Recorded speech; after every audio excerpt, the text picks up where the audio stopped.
अविनाश बाबू तांको घरे गोटे कुकुर पाळिथिले। ना देइथिले भालुआ। भालू प्रत्येक दिन अविनाश बाबू साथे संझ हेले बुली बाहरे।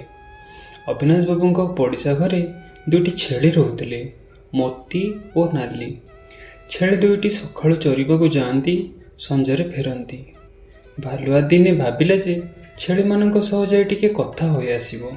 धीरे धीरे सेमानंक मध्यरे बंधुता बढ़िबाकू लागिला। उभय निज निज दुख कष्ट कही शांति जीवन यापन करने आरंभ कले। दिनकर कथा, मझी राति रे एक बुढ़ा शियाल आसी घर पाखरे उंडुथिला। हठात भालू ता बास्ना बारी पारिला। जोरे भो भो होई पाटी कला। कुकुर पाटी शुणी अविनाश बाबू टर्च धरी बाहरी आसिले। जेमिति टर्च लाइट शियाल उपरे पड़ीछि, शियाल जोरे दौड़ी पळाइगला। अविनाश बाबू को देखी भालुआ तांको निकट को चली आसिला सं सं होई। बाबू ता मुंड आउंसी देई घर भीतर को चली गले।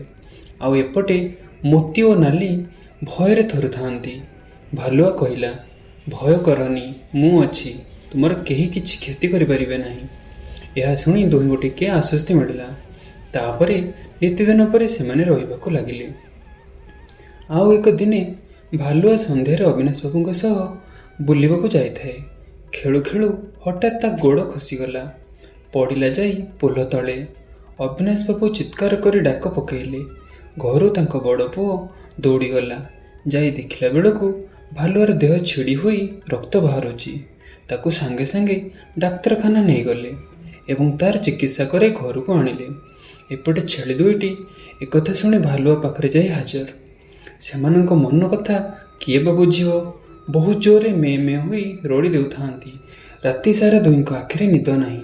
सकाळे हेला परे पाखरे थिबा बड़ पर्वत उपरकू दुहें चढ़ी खोजी खोजी किछि जड़ीबूटी आनिथिले भालुआ भाई पई।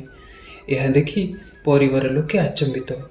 सभिए छेली दुईटी और कुकुर भितर थिबा स्नेह भल पाइबार ढेर प्रशंसा कले एवं धीरे धीरे भालुआ मध्य भल होबाकू लागिला। पशु हेले मध्य स्नेह भल पाइबारे समस्ते बंधा। धन्यवाद।